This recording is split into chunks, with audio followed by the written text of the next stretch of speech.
your heart is keeping you from God. Oftentimes we know this, right? We go through trials, temptations, tribulations, and we try to help people in our own battles and our own storms. But in reality, we can't, because our heart is so focused on other things. Our hearts are so gone. Our hearts are filled with evil. Our hearts are focused on the wrong things. Our minds are focused on the wrong things. There's a reason why God tells us to examine ourselves, right? God tells us to examine our hearts, to even examine our lives. Self-examination is something you must do. Self-examination is something we must do. And you know why? It's because of the fact that we have to check ourselves, right? There is always going to be a time where you are going to be around people in your life, and you're going to be around these different groups of people, with different ideologies and different opinions. And often, every one of them have problems. We all have problems. And every single one of them are going to have their own individual problems. But see, you're going to try to want to help everyone's problems. And you can't do that, right? God's going to have to put a handle on them. You have to realize this. I've been in the same place as you, bro. In this world, our hearts and our confidence and our mentalities are changing every single day, every single moment. And because that they're changing, God is not going to change. God's going to stay consistent. But see, this is the thing. Self-examination is super duper important, right? I'm going to go into a verse, and I'm going to talk about self-examination in this video, and how, oftentimes, because we don't self-examine ourselves, that we feel like we're, always right about something, or we're always focused on the right things, that oftentimes our heart can be led astray, right? Think about this. Think about sin, right? Job chapter 13, verse 23. How many are my iniquities and sins? Make known to me my rebellion and my sin. Sin, man. Do you check your heart? Your heart is probably in the wrong place. How do I get my heart to the right place, right? How do I get my heart to the right place, Draco? It is to talk to God, to make God the priority. And it's easier said than done. People, sometimes you still feel like, even when you make him a priority, that your heart isn't fully set on him. That even if you put him before everybody else, that your situations and your temptations and your issues and your heart are still keeping you from fully desiring and being hungry for God. But self-examination, right? Whenever we think about this, whenever you read, when we take communion on Sundays, and you read in Matthew 26, verse 26, it talks about examining yourself, right? Examine yourself, examine your life, remember Jesus' sacrifice, but examine yourself from your past self, from this week, that month, that year, that decade, whatever the case may be. The Bible talks about to examine yourself. What does examining mean? To take an assessment of yourself, right? Go through a list, right? Think about all the things that you've done this week. Was that good in the eyes of Jesus, or was it bad in the eyes of Jesus? Examine your life. Examine your life, right? Take a self-assessment, right? Take time for yourself to reassess yourself. Take time for yourself to realize where you are in life, right? Realize where your head's at, where your heart is at with Christ. Realize what situations may have thrown you into a loop and towards sin in your situations. Realize and look back on the things you have done wrong that have caused you to sin, right? And when you take that self-examination, right, put a reason why you did it, right? Put a reason why you did it. This is what I do. Put a reason why you committed what you did. And a lot of times it's because I'm gonna give you the reason why you probably did it majority of the time, right? It's because you desire to do it with your flesh. The Bible talks about the flesh, right? The mind doesn't lead.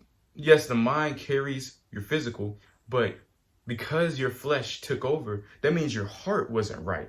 That means you wanted to do what your heart was set on, what your eyes were set on. And because of that, that's why we're self-examining. Well, oftentimes people can't self-examine it themselves because they're caught up in their own way. And so because they feel like they've done everything right and that they make no mistakes and that they don't realize what they've done wrong, there is no self-examination. See, think about this, man. Think about this. Tremble and do not sin. Psalm 4, verse 4. Meditate in your heart under your bed and be still. Meditation. That is another source of self-examination, right? You read your word, you self-examine how that word can change your life. Self-examine what that word means to you, because there is a direct meaning of that word, but that word hits us differently, vessel to vessel, soul to soul. It hits us differently. What's so special about self-examination, and this is something I do every day, is when I get to come home from school, work, I get to really think about it. I'm in my own thoughts. Now I think about, did I make God happy today? Did I desire to do God's will at my job or at school or working out? Did I complete the goals that God has set for me today? Did I do things that are edifying Christ? Is my mind and my heart in the right place? And 99.9% of the time, you may think it's in the right place.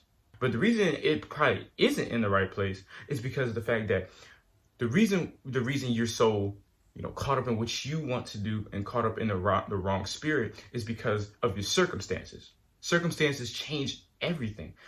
And sometimes those circumstances take over. And see, this is the thing. For me, circumstances have done a number. But see, I'm not saying there's bad circumstances and then there's good circumstances. See, Psalm 119, verse 59 says, I consider my ways and turn my feet towards your testimonies. Right? I considered my ways. So my ways, right, aren't the way.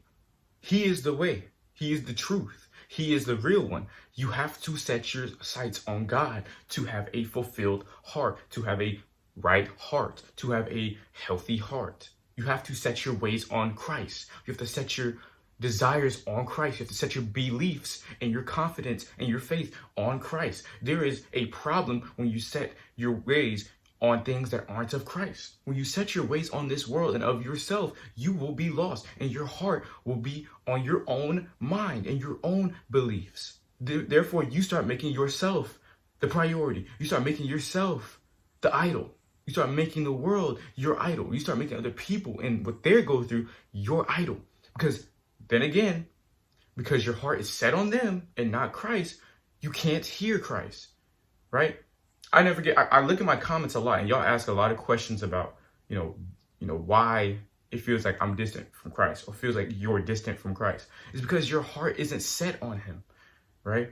What does it mean to truly set your heart? It doesn't mean to block out things that aren't relative. Block out things that don't have any substance, that have no amount, right? We talk about money, right? The dollar bill, $100 bill, those things have, right, value, right? What do you value? Do you value your time with God, or do you value your schoolwork over God? Or do you value your work or your job or your business over God? Do you value the things of this world over God? That is a problem. And because of that, or even that, are your problems, right, your idol over God? You can't make your problems the forefront of your life if you want to be close to God. You have to set your heart on what really matters. And yes, I struggle with this too. I make my problems bigger than God. And that is a deep, deep root issue that a lot of human beings have, is making our problems greater than what they are. If you didn't learn anything else from this video, you have to understand that if your heart isn't on the right path, if your heart's in the wrong place, you cannot continue to grow in Christ. You will be taken off your block, right? You will be taken off your journey if you wallow in your pains and your problems. But the only way that you can set your heart on God is to examine yourself, right? God needs you to check your heart. You need to go to a hospital, a spiritual hospital. You need to check your heart rate, right? Your heart may have slowed down for Christ. It may have sped up and it may have stayed the same. You cannot allow it to stay the same. You cannot allow it to slow down. You need to speed up your heart rate for Christ. You need to, right? Understand that whenever you think about Christ, you should be excited that your problems should go out the door. That your outside external issues don't mean anything. Because at the end of the day, after this life is over, God's going to examine you. God is going to take an examination over your life. Are you going to be ready for that? That's why it's important you self-examine yourself on a daily. Thank you for watching. God bless.